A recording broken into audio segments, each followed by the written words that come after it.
Le Tchad, le Niger n'ont pas un système de renseignement efficace à même de pouvoir, n'est-ce pas, chasser dans les derniers retranchements les groupes djihadistes. Est-ce un argumentaire que vous partagez? Quelque part, je le partage.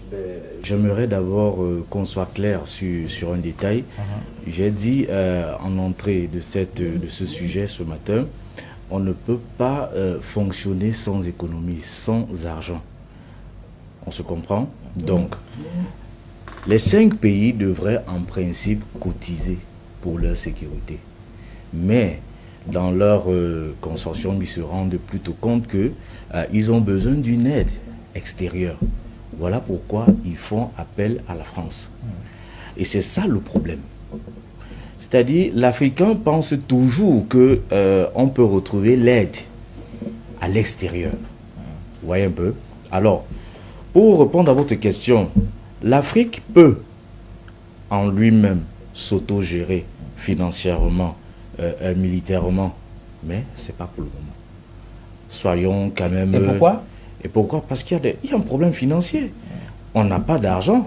Mais pourtant... Est-ce qu'au sein de la CEDEAO, par exemple, ces groupes régionaux-là, on ne peut pas développer des stratégies pour penser une meilleure économie, une meilleure armée, une meilleure politique?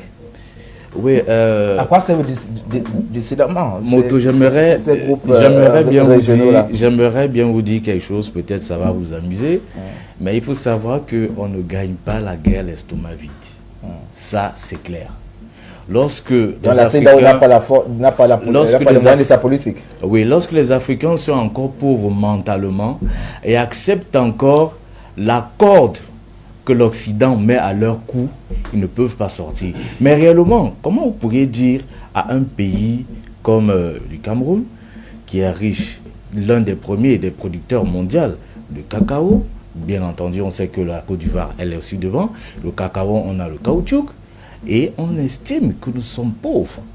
Nous avons une ressource, un sous-sol très riche, qui est convoité par l'Occident, et vous dites qu'on est pauvre. Le problème réside plutôt dans l'industrialisation. Tant qu'on n'industrialise pas, en fait, l'Afrique généralement restera pauvre. Lorsqu'on fait des défilés, le défilé, on défile avec quoi? C'est les armes. C'est les armes de qui? C'est les armes de l'extérieur. C'est la preuve irréfutable qui démontre simplement qu'on n'est pas encore capable de se prendre en charge. Mais ça ne veut pas dire qu'on ne peut pas changer de paradigme. On peut le faire. Je suis d'avis avec vous, puisque je vois le fond de votre pensée. Il est judicieux que l'Afrique, les Africains, les dirigeants africains puissent s'asseoir et repenser l'économie. Mais